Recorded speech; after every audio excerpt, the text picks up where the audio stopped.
Now that the CDC has reversed its position on just about every pillar of the COVID theater, there's a huge question here. What about all the people who were fired from their jobs because they refused to go along with the nonsense that the CDC has now backed away from?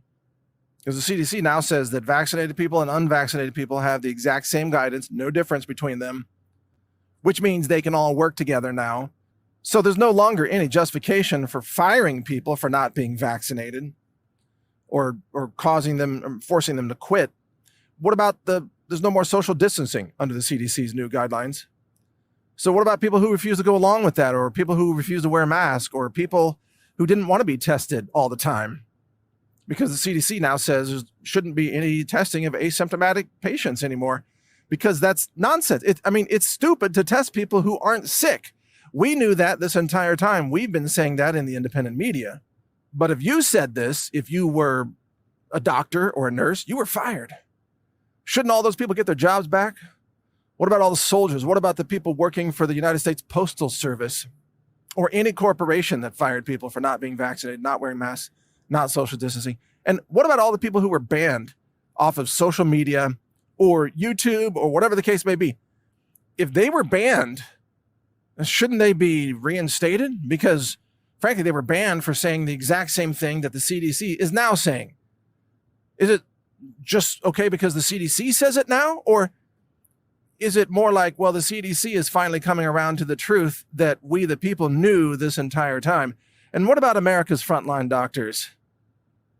Isn't there some kind of a national apology owed to America's frontline doctors and people like the late Dr. Zev Zelenko, who fought for this the entire time? Shouldn't there be an apology to Dr. Peter McCullough and all the others who have spoken out against the CDC's nonsense this entire time? Because the CDC has been junk science from day one. No legitimate science whatsoever, just total junk. They fabricated their rules. They didn't have any evidence to back it up. They faked it, and they caused unnecessary panic. They caused economic destruction, that caused children to grow up without sufficient social interactions, that caused schools to shut down. Children lost a year or two of school. This destroyed families and small businesses and local economies and so much more. And it caused disruptions in the supply chain. It caused food factories to shut down. The effects of this are going to be felt for years to come. The amount of damage that the CDC has done to the economy, and not alone, but also with Fauci, for example, or with the FDA, or with the complicit big pharma controlled media and others, Dr. Birx, Walensky.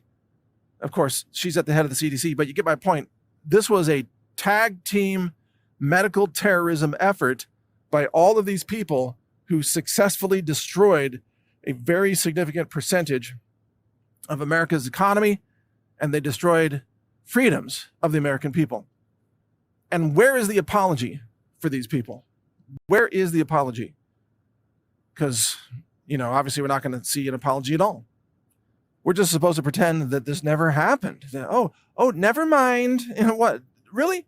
2.5 years of medical martial law and terrorism and vaccine coercion and economic collapse and people being ostracized by their friends and family members and co-workers, people losing their jobs. The economic damage is unfathomable. And we're supposed to just say, oh, okay, you're bad. Sorry, let's just go back to normal now. No.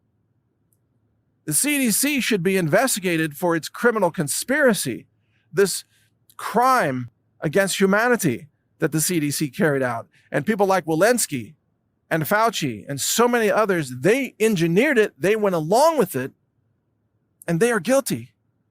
They need to be arrested and prosecuted and investigated. They need to testify for the damage that they caused to the entire world. And it's beyond the United States, because so many other countries follow the United States with their own medical policies. So the U.S. had an impact on a global scale that was incredibly devastating, and it was never rooted in science.